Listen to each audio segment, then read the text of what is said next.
जय सत्यम सिद्धानंद में स्वागत है आप सभी का हमारे YouTube चैनल पर। मैं यतेंद्र मोहन घंसल, स्वामी सजीन सत्य साहिब जी का शिष्य व 87 मिशन का भक्त, आज आप सभी को एक नए लेख से अवगत कराने जा रहा हूं। सदगुरु बोध पुस्तक से स्वामी सतीन सत्य साहिब जी की जीवनी के इस लेख का टाइटल है 87वीं योग अनुभूति स्वदृष्टि दर्शन। और आगे बढ़ने से पहले मैं बता देना चाहता हूं कि इससे पहले हम एक लेख कर चुके हैं, ये आज दूसरा लेख है। तो जितने भी मैं आगामी लेख लेकर आऊंगा आप सभी के लिए अपनी आवाज में पढ़ूंगा, आपको समझाने की सुनाने की कोशिश करूंगा। मैं उम्मीद करता हूं कि आप सब भी मेरे साथ इन सबको समझते हुए चलेंगे। तो इस लेख में जहां जहां मैं शब्द आएगा आप समझिएगा कि सत्य साहिब जी की बात इसमें हो रही है।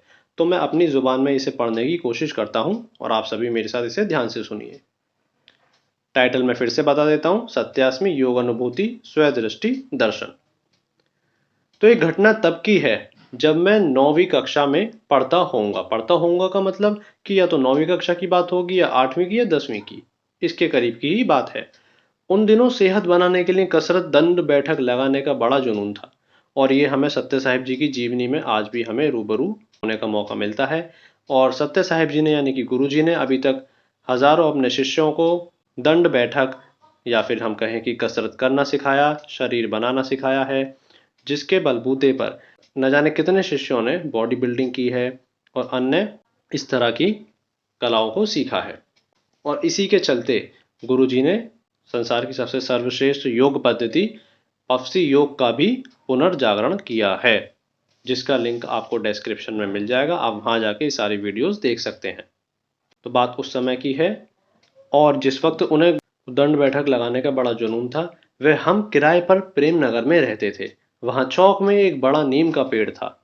मैं अपनी खाट उसी के नीचे डालकर अक्सर सोया करता था। जब घोर ठंड पड़ती थी तब मैं अपने घर में जाकर सो जाता था और जब ठंड हल्की होती थी तो पेड़ के नीचे ही रात को खाट बिछाकर मैं सो जाया करता था, जिसकी मुख्य वजह थी एकांत। और एकांत इसलिए क्योंकि मैं अक्सर उस वक्त ध्यान किया करता था या ध्यान करने की कोशिश करता था। ताकि ध्यान कर सकूं उस समय मैं कोई मंत्र नहीं जपता था, बल्कि हमारे गांव में दादा और चाचा की लाई हुई शौकिया ज्ञानवर्धक पुस्तकें, उनकी एक अलमारी थी। उसमें पुरानी योग की पुस्तकें थी, जैसे पतंजलि योग दर्शन, तो उन्हें पढ़ता था। उसमें जो विभूति पाद में संयम विषय है कि इस अंग आदि पर मन एकाग्र करने से ये उपलब्धि होती है, वो संक्षिप्त लिखा था। संक्षिप्त मतलब इन शॉर्ट में लिखा हुआ था, जो कि सभी जिज्ञासु पढ़ते हैं। अन्य कुछ नहीं, यो बस ध्यान करता था।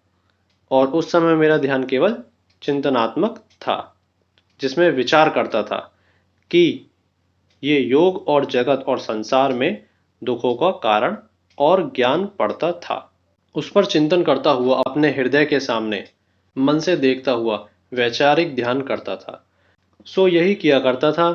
तब ऐसे ही एक दिन सामान्य ध्यान कर रहा था कि मेरी दृष्टि, अब यहां ध्यान से सुनिएगा, मेरी दृष्टि धीरे धीरे ऊपर की ओर उठती गई और मुझे पहले आकाश के दर्शन हुए और ऐसा लगा अब ये दृष्टि अटक सी गई है और फिर ये ऊपर को खिंच रही है।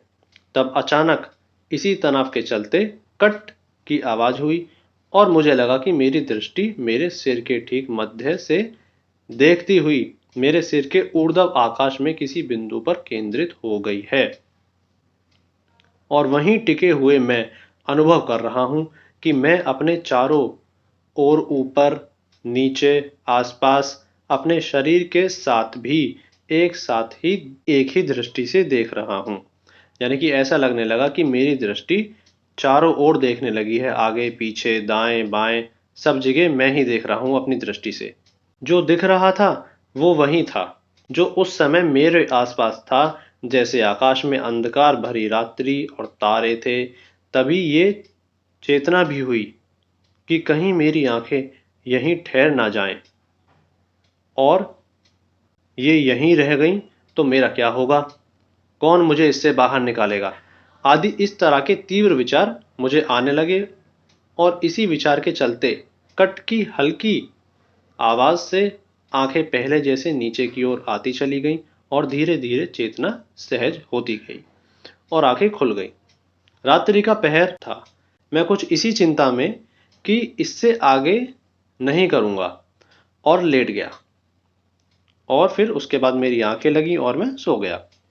इस दर्शन के उपरांत मन और अंतर्मुखी होता गया, बाहरी संसार के सुखों से विमुख होता गया। बस वही हो रहा था जो प्रबल प्रारब्ध कर्म था।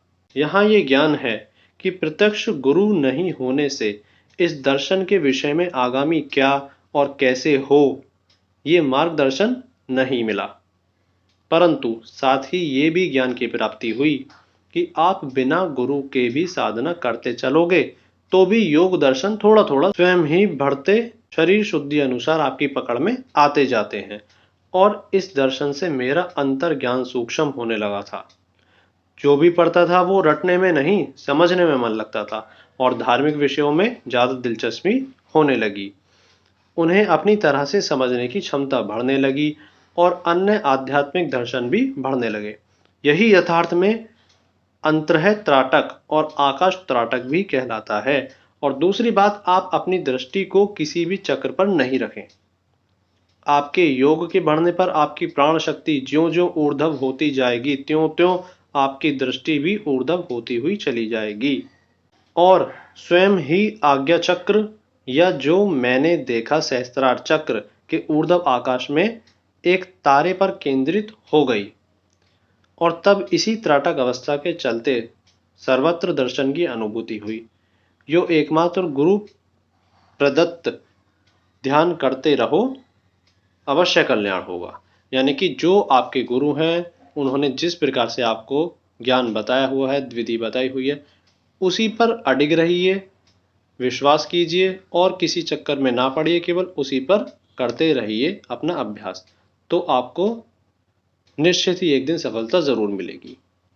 मैं उम्मीद करता हूँ कि जो मैंने अभी तक इस लेख में समझाया है, सत्य साहिब जी की जीवनी से आपने समझने की कोशिश की होगी और आप भी अपना ध्यान साधना करते रहिए। अपना ध्यान रखिए।